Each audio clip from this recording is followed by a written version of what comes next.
Assalomu alaykum qarindoshlar, qanday ahvolinglar, yaxshimi? Bugun biz nihoyat muhim bir tema haqida so'zlashamiz.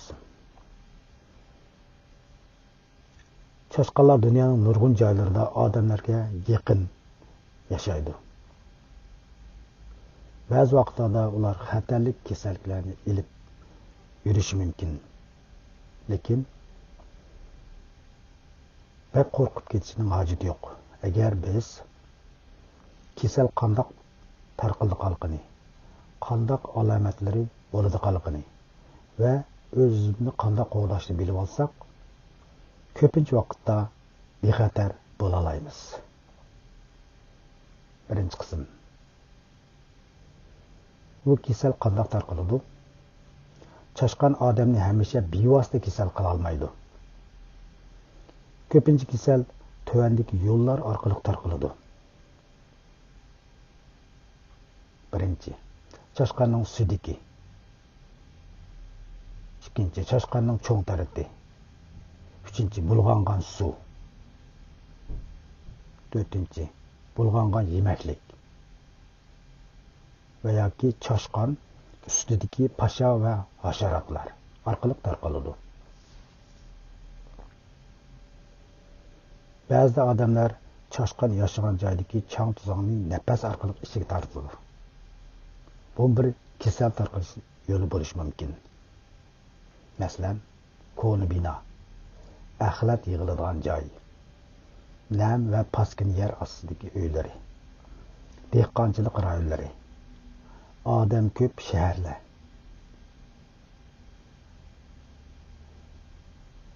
Bular xavfi biroz yuqori bo'lgan joylar. Ikkinchi qism. Ko'p uchraydigan kasalliklar. Birinchi, leptospiroz. Bu kasal ko'pincha chashqanning sudiki orqali tarqaladi. Alomatlari: qizish, bosh og'rish, badan og'rish, qusish, horg'inlik his qilish. Ig'irlashsa, jigar, böğrek va o'pkaga ta'sir qilish ehtimoli yuqori.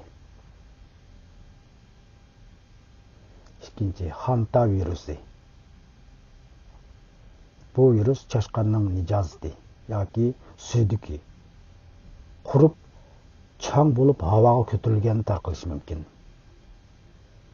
Boshlanish alomatlari: qizish, muskul og'rish, yo'tal, nafas olish qiynalish.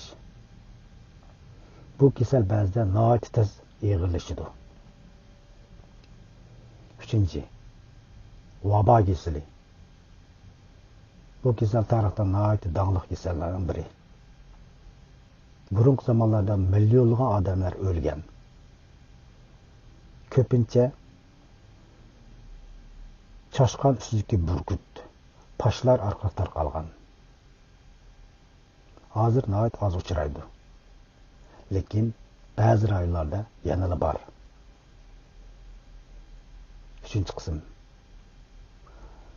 Undaqda o'zimizni qanday qo'g'daymiz? Yaxshi xabarlardan biri shuki, biz oddiy usullar bilan o'zimizni qo'g'day olamiz. Uyni pok tutish, yemaklikni uch qo'ymaslik, axlatni vaqtida tashlash, paskin joylarni tozalash, chashqan kiradigan teshiklarni etish, taomdagi teshiklarni yepish, buzilgan to'rbalarni o'ngshash,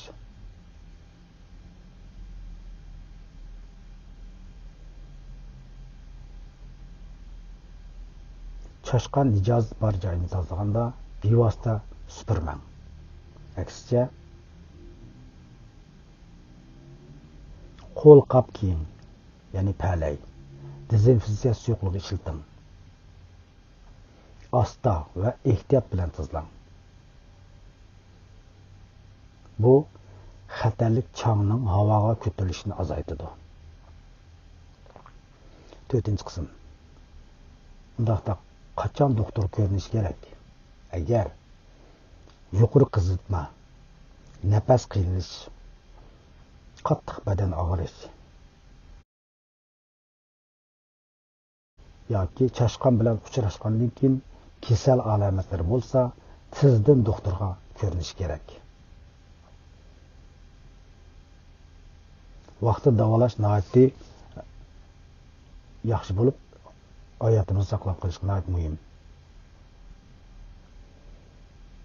Chashqonlar ming yillardan buyon odamlar bilan yaqin yashab kelgan. Ko'pincha chashqonlar bevosita ziyon qilmaydi, lekin paskina muhitda ba'zi kasalliklar tarqalishi mumkin. Eng yaxshi qo'g'danish, pokizlik, ogohlantirish va vaqtida davolash. Anglab rahmat. Videoni yoqtirib, tarqitib, boshqalarning bexatar bo'lishiga yordam qiling.